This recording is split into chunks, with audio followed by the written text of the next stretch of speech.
Ito yung Sandigan Bayan. Nakapansin nyo yan. Sandigan Bayan yan. Commonwealth. Ayan, yung mga realista dati dyan. Mayroong ano dyan eh, mayroong tent dyan.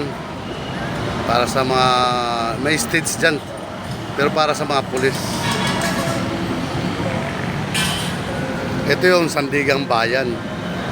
Fairview. Batasan kung tawagin. Napakaganda nito dito sa ibabaw nito. Malapit na rin matapos yung ano nito eh. Yung ibabaw na yan. Yan, diyan kami dumadaan kapag tatawid sa kabila yung lugar na yan. Yan.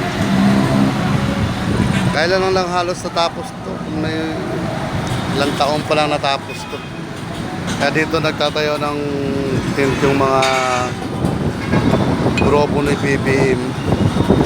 Dahil yung mga realista hindi makalapit dito eh. Hindi sila pinapayagan. Di tulad nung panahon na grabe talaga ang tao rito nung time. Kaya sa mga taga-OFW dyan ha, shout out dyan.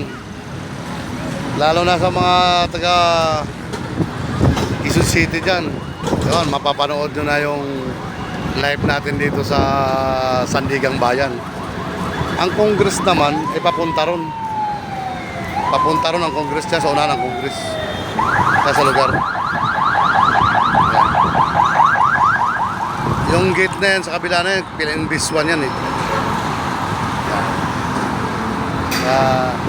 Masarap dito magtambay si Babaw. Nga may hangin dito.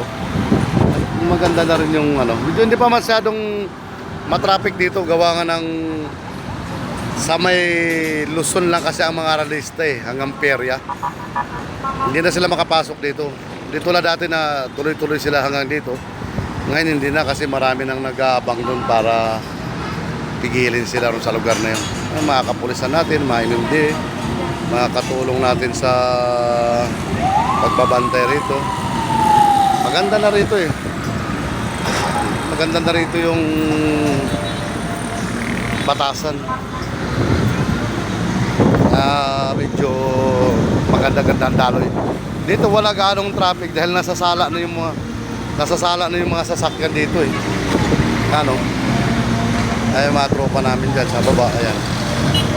Siyempre nakaparada na yung ano dyan, gawa ng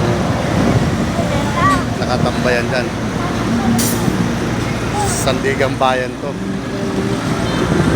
Mga trops. Pero wala ritong signal ngayon. Gawa nga ng naputol na yung signal. Nandyan na kasi yung ibang mga congressman. Dahil dito sa Sandigan kasi andito yan sila sa loob. Ang likod nito ay COA. Congress naman ang kabila nito. Ang Congress, ano sa kabilang Congress. Kaya wala na signal dito dahil parang yung jammer yata ang pinutol nila. Naka-ready na rito yung rescuer natin para sunog. Protection, naka-ready na yun. Mga transport natin na pang-emergency, ready naman na. Kaya mamaya-maya siguro hindi na malayo magkakaroon ng traffic dito. Pero doon sa lugar na yun, kaya paisa-isa ang dating dito ng mga sasakyan dahil yung mga rallyista doon ay hinaharang na doon sa dulo. Kaya bago sila dumating dito, salang-sala na. Yan yung mga jeepos natin.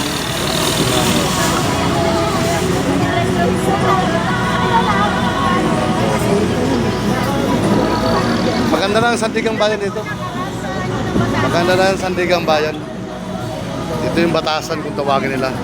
Dito yung landmark ko. Gusto nyo magkita tayo rito, anytime nandito ako sa Sandigan Bayan. Malapit lang sa amin to eh. Kaya dito ako na destino ngayon. Medyo malapit-lapit. Ganda. Sa ilalim nito, mayroong underpass na oh. Ano? Sa ilalim naman ang daan nila yan. Para tumagos dito papuntang Makati, Cubao. Sa ilalim sila dumadaan yan. Pinakailalim nito ha. Yan. Nakasit up na rin yung mga journalist natin dyan para magbigay ng report anong kaganapan dito. Sa sunod ayun na yung pinaka babaan ng MRT rito. LRT LRT 7 yata kung tawagin to. Malapit na rin matapos to. Mag-ooperate na rin to. Malapit na rin. Minamadali na rin para sakyan na rin yung MRT 7 na yan dyan.